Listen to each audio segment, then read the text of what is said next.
नमस्कार दोस्तों, एग्जाम सारथी YouTube channel में आप सभी का स्वागत है। दोस्तों, राजस्थान कर्मचारी चयन बोर्ड जयपुर ने ग्राम विकास अधिकारी सीधी भर्ती 2021 के लिए नोटिफिकेशन जारी कर दिया है। आज का ये नोटिफिकेशन है 6 सितंबर 2021 का, जिसमें कि ग्राम विकास अधिकारी के कुल 3896 पदों के लिए यह है नोटिफिकेशन जारी किया गया है, जिसमें गैर अनुसूचित क्षेत्र के 3222 और अनुसूचित क्षेत्र के 674 पद हैं। तो दोस्तों, इस नोटिफिकेशन के बारे में थोड़ा सा डिटेल में देख लेते हैं। सबसे पहले तो इसमें यह बताया गया है कि अगर इस भर्ती के द्वारा आपका चयन होता है तो उसके लिए जो ज़िले जहां पर आप पोस्टिंग चाहते हैं उसकी प्राथमिकता आपको अभी फॉर्म अप्लाई करते वक्त ही भरनी है। तो उसके लिए आप पदों की संख्या के अनुसार देख करके अपना जो प्राथमिकता क्रम है वो अभी जो फॉर्म आप भर रहेंगे उसी में आपको भरना है। बाद में इसमें संशोधन की कोई भी स्वीकृति नहीं है। तो इस चीज़ का आपको सबसे पहले ध्यान रखना है। दूसरा, आपको आवेदन कैसे करना है, जैसे कि आप राजस्थान के लगभग सभी भर्तियों में करते हैं। आपको एसएसओ आईडी पर जाना है, एसएसओ पोर्टल पर जाना है, अपनी आईडी और पासवर्ड लॉगिन करके, और जिस तरीके से आप रजिस्ट्रेशन आरएस के लिए कर रहे थे और अभी थोड़े दिनों बाद में आप आरएसएम एसएसबी की कंप्यूटर संगणक भर्ती के लिए भी अप्लाई करोगे तो सेम प्रक्रिया सबकी रहती है। अब देख लेते हैं कि जो परीक्षा शुल्क है वो क्या रहने वाला है। तो लगभग वही परीक्षा शुल्क है जो कि आपका कंप्यूटर संगणक भर्ती के लिए तय किया गया है, जिसमें सामान्य और क्रीमी जो अन्य पिछड़ा अति पिछड़ा है उनके लिए 450 है, नॉन क्रीमी पिछड़ा वर्ग अति पिछड़ा वर्ग आर्थिक रूप से कमजोर है उनके लिए 350, और बाकी जो अनुसूचित जाति जनजाति उनके लिए 250 रुपये इसका शुल्क है।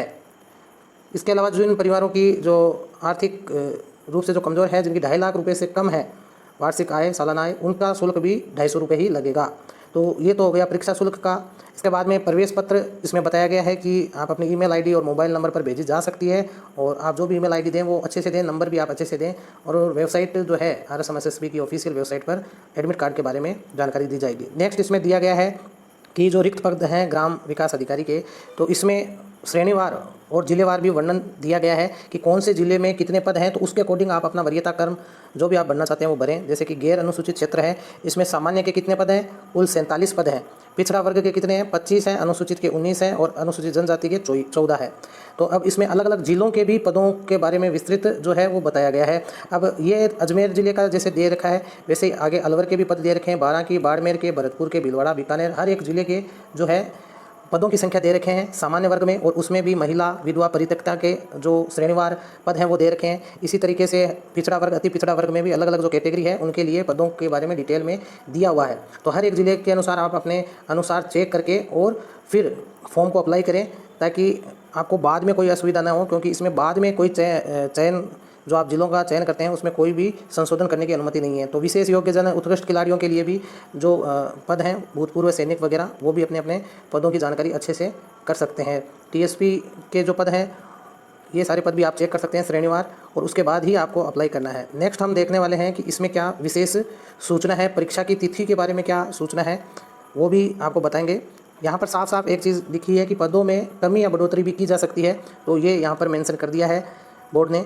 इसके अलावा यहाँ पर एक लिखा है कि विभाग की अधिसूचना 17/1/2013 के अनुसार किसी वर्ग विशेष में सीधी भर्ती के लिए राजस्थान के अनुसूचित जाति जनजाति के पात्र उपयुक्त अभ्यर्थी जो हैं वो उपलब्ध नहीं होने की दिशा में उनके लिए इस प्रकार आरक्षित रिक्तियों को पश्चातवर्ती 3 भर्ती वर्षों के लिए अग्रनीत किया जाएगा। 3 भर्ती वर्षों की समाप्ति के पश्चात ऐसे अग्रनीत की गई रिक्तियाँ सामान्य प्रक्रिया के अनुसार ही भरी जाएगी, परंतु यदि किसी भर्ती वर्ष में भर्ती नहीं की जाती है तो ऐसे भर्ती वर्ष को इस उपनियम के प्रयोजन के लिए संगणित नहीं किया जाएगा। तो ये जो अन्य पिछड़ा वर्ग, अनुसूचित जाति जनजाति के लिए जो जानकारी दी गई है इसको आप अच्छी तरीके से पढ़ लेना। इसके अलावा दूसरे नंबर पॉइंट में लिखा है कि राजस्थान और अन्य पिछड़ा वर्ग, अति पिछड़ा वर्ग और आर्थिक रूप से कमजोर वर्ग के आरक्षित पदों हेतु पात्र उपयुक्त आवेदक उपलब्ध नहीं होने पर इन पदों पर जो है सामान्य प्रक्रिया से भरा जाएगा। तो इन चीज़ों का भी आपको ध्यान में रखना है।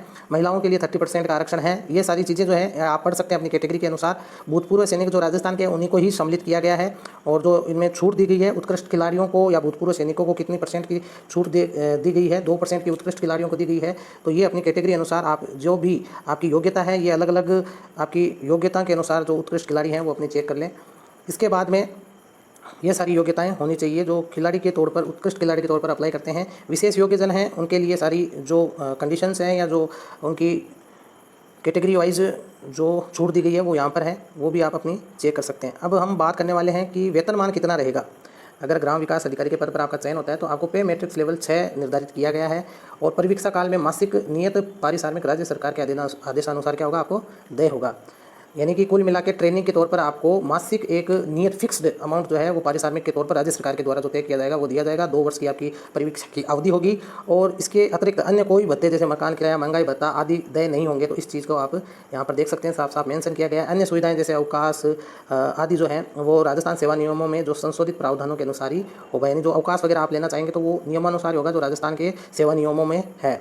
इसके अलावा सरकारी सेवा में नियमित रूप से चयनित किसी कर्मचारी की इस ट्रेनिंग काल में सेवा के दौरान जो विद्यमान वेतनमान है वो उसकी स्वयं की वेतन की परिलब्धियां या नए पद पर नियत पारिश्रमिक जो भी उसके लिए लाभकारी हो वो दिया जाएगा। अब नेक्स्ट देखते हैं इसके लिए जो एलिजिबिलिटी है, पात्रता, शैक्षणिक योग्यता क्या है। तो स्नातक या सरकार द्वारा समतुल्य घोषित अर्हता यानी ग्रेजुएशन और आपके साथ ही आपके पास एक होना चाहिए ओ लेवल का उच्च स्तरीय सर्टिफिकेट जो कि आपका electronics department of electronics accreditation government of India DOEACC द्वारा या तो ये होना चाहिए या फिर आपके पास कंप्यूटर ऑपरेटर प्रोग्रामिंग असिस्टेंट का सर्टिफिकेट कोर्स का प्रमाण पत्र होना चाहिए या कंप्यूटर साइंस में आपका डिप्लोमा या डिग्री होना चाहिए। इसके अलावा कंप्यूटर साइंस में अगर इंजीनियरिंग में आपके पास डिप्लोमा है या फिर RSCIT का कोर्स भी अगर आपने किया है तो यानी कि ग्रेजुएशन प्लस अगर आपने RSCIT कर रखा है तो ये आप या किसी भी ग्रेजुएशन के दौरान आपका कंप्यूटर सब्जेक्ट रहा है तो आप इसमें अप्लाई कर सकते हैं। देवनागरी हिंदी का और राजस्थान की संस्कृति का नॉलेज होना चाहिए। इसके अलावा इसमें जो व्यक्ति अंतिम वर्ष में उपस्थित हो रहे हैं, सम्मिलित हो रहे हैं, उनके लिए भी शैक्षणिक योग्यता की वही सारे मापदंड है, लेकिन उनको क्या है कि अगर उनका चयन होता है तो उससे पहले उनको क्या करना होगा, उत्तीर्ण होना होगा अपने जो भी ग्रेजुएशन का या जो भी वो कोर्स कर रहे हैं उसमें उत्तीर्ण होना होगा। लिखित परीक्षा या साक्षात्कार में उपस्थित होने से पहले जहाँ केवल लिखित परीक्षा या केवल साक्षात्कार के माध्यम से चयन किया जाना है, जैसा भी मामला हो उनको अपना जो है कंप्लीट कर लेना है कोर्स। इसके अलावा ग्राम विकास अधिकारी भर्ती में ऐसे अभ्यर्थी भी आवेदन कर सकते हैं जो ग्राम विकास अधिकारी भर्ती हेतु निर्धारित शैक्षणिक योग्यता कंप्यूटर योग्यता के अंतिम वर्ष में सम्मिलित होने वाले हैं या सम्मिलित हो रहे हैं, परंतु ग्राम विकास अधिकारी के लिए निर्धारित जो योग्यता है उसको परीक्षा तिथि से पूर्व अर्जित करना होगा, अन्यथा वो पात्र नहीं होंगे। अन्य योग्यताएं वो स्वास्थ्य और चरित्र की हैं, ये सर्टिफिकेट ये सबके पास अवेलेबल हो जाते हैं। राष्ट्रीयता वगैरह, आयु सीमा की बात करें तो मिनिमम 18 से अधिकतम आपकी 40 वर्ष हैं और फिर वो कैटेगरी वाइज छूट भी दे रखी है, वो अपनी अपनी कैटेगरी अनुसार आप देख लेना। अब इसमें बात करते हैं एग्ज़ाम डेट की, जो आगे हम बात करने वाले हैं। परीक्षा फॉर्म भरने के लिए 10 सितंबर से 9 अक्टूबर तक फॉर्म भरे जाएंगे रात 12 बजे तक। इसके बाद में परीक्षा आयोजन करने की जो प्रक्रिया है उसके बारे में बताया गया है कि 2 चरणों में होगी। प्रथम चरण में प्रारंभिक परीक्षा का आयोजन किया जाएगा यानी प्रीलिम्स होगा, जो कि क्वालिफाइंग इन नेचर होगा। उसके बाद मुख्य परीक्षा में आपको प्रवेश के लिए अर्हता जो घोषित किए गए अभ्यर्थियों द्वारा प्राथमिक परीक्षा में प्राप्त अंकों को मुख्य परीक्षा में उनका अंतिम योग्यता क्रम निर्धारित करने के लिए संगणना नहीं की जाएगी। यानी आपके जो प्रीलिम्स के मार्क्स हैं वो नहीं जुड़ेंगे, वो केवल क्वालिफाइंग इन नेचर होगा। जैसा कि RS में होता है, RS प्रीलिम्स क्वालिफाई करने के बाद फाइनल मेरिट लिस्ट में प्रीलिम्स के मार्क्स नहीं जुड़ते हैं और मेंस में आपको 15 गुना अभ्यर्थियों को लिया जाएगा, यानी कि लगभग 4000 पद अगर हम माने तो 15 चौका 60,000 कैंडिडेट्स को मेंस के लिए क्वालिफाई किया जाएगा। तो आपको 60,000 का कंपटीशन मिलेगा मेंस में। इसके अलावा मेंस एग्ज़ाम देने के बाद में क्या प्रक्रिया है वो इसके बाद डायरेक्ट आपका डॉक्यूमेंट वेरिफिकेशन होगा। यहाँ पर एक चीज़ साफ साफ मेंशन की गई है कि बोर्ड द्वारा प्रारंभिक परीक्षा का आयोजन संभवतया दिसंबर 2021 में होगा, यानी कि सितंबर, अक्टूबर, नवंबर, दिसंबर 3 महीने का लगभग समय आपको दिया जाएगा और मुख्य परीक्षा का आयोजन संभवतः फरवरी 2022 में किया जाएगा, यानी कि लगभग 3 महीने बाद आपका प्रीलिम्स हो जाएगा और 5 महीने बाद इसका मेंस का पेपर हो जाएगा, मुख्य परीक्षा का हो जाएगा।